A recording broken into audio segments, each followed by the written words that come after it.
and welcome into Getting Help from Uncle Sam. If you've ever gone downtown to the state legislature, you know they're in a building right behind the Capitol. That building was built in 1963 to be the highway department. In 1985, they were doing remodeling work in the state capitol. They moved the mall across the street. Now it's had its day.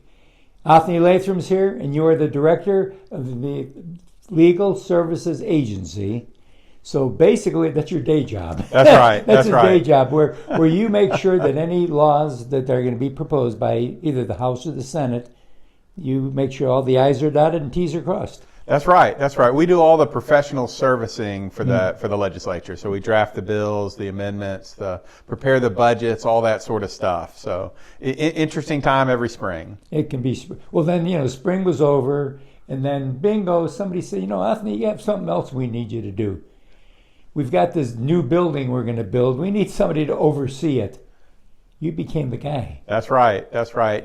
Jack, as you said, the building we're in now was really never meant for the purpose that we've done. But the legislature has been good stewards of it for about 40 years. And they never went back to the Capitol. Never went back to the Capitol. Yeah. There was a little bit of extra space, and the members had offices, and there were a few more committee rooms. But at the end of the day, it really, was still hard to get around. As you know, you've been in the building. It's not very compliant with ADA.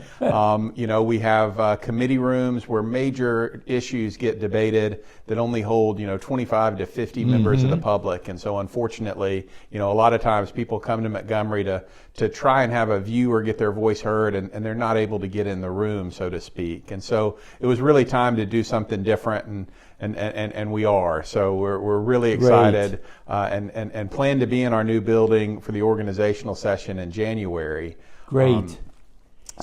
Very exciting. It's significantly larger. It's about a 450,000 square foot building. What is the current building? The current building's about 320. Okay, that's 100,000 more square feet just about. It is. Now, a good bit of that is parking. The members will be able to park into the building, which is a security feature that we currently don't have, and will be very helpful. So they'll park under the new building. Correct. And then the new parking lot that's being built next door to the old building, that's for the general public? That's correct. So the new parking deck that's already in use has about 400 spaces in it, and about half of that's for the public. And so for the first time ever, we'll have public parking right there at the State House for when people come to visit. Big question, you got to pay to park? No, it's going to be free. It's going to be free parking. That's nice. Yes. It's good to see. So basically, the new building is coming in on time and under budget. That's right. And they're doing a great job with it. It looks fantastic. Yeah, we're going to show a picture right now on the screen that's showing, here's the current Capitol, and here's where the new building is going to be in conjunction with the Capitol, and where the old building is, that's becoming green space. That's right. It'll really have a Capitol complex feel when it's all done. So the current building will be torn down and become a park, which ties the old Capitol, which of course will continue to be where the governor's office and the Secretary of State and the historic chambers are, and then we'll have a park that leads into the new State House. And we're showing a picture now of the front of the new State House, which looks very good. Looks very stately, by the way. It does. It looks like a building appropriate for housing a branch of government. And of course, once you get inside to that new space, it's going to be much more open, very easy for the public to get around. We're going to have a total of 11 committee rooms, the largest of which will hold more than 200 members of the public. Wow. And then each chamber will have a large committee room that holds about 130, a medium committee room that holds about 100, and then there'll be a total of 6 smaller committee rooms that are still about the size of our best committee rooms in the current building. Isn't that amazing? And I was laughing before because in the current building, when you walk in the main entrance, it's kind of like, am I really any place? It's just really kind of blah. That's right. Yeah. And of course, as you said, it was originally built as an office building, and that leads to really, the most significant change in the new building are going to be the chambers. I think we've got an image of the House chamber. Yes. And in the new building, the House chamber is about 40% larger than the current House chamber.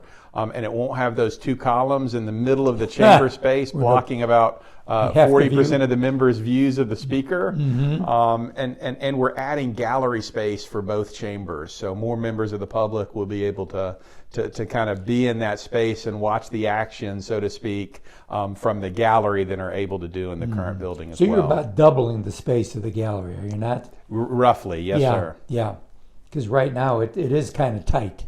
It is. Yeah. And again, but it wasn't designed to be that way. Correct. Yeah. And again, it's really unfortunate. We have a pretty big state, right? And it can take people as much as 4.5 hours to make it from where they live in Alabama down to the state house. And it's really unfortunate when we have those kind of big ticket items and people come from all around the state. It's terrible to turn them away from, or having to cycle people in and out of the gallery, limiting how much time somebody can spend in there. So it'll be very nice to increase that capacity and give more members of the public an opportunity to come and participate. Well, thank you so much for what you're doing. And remember, it's your state house because you're the people of Alabama. You voted for it. Make sure your legislators take good care of it.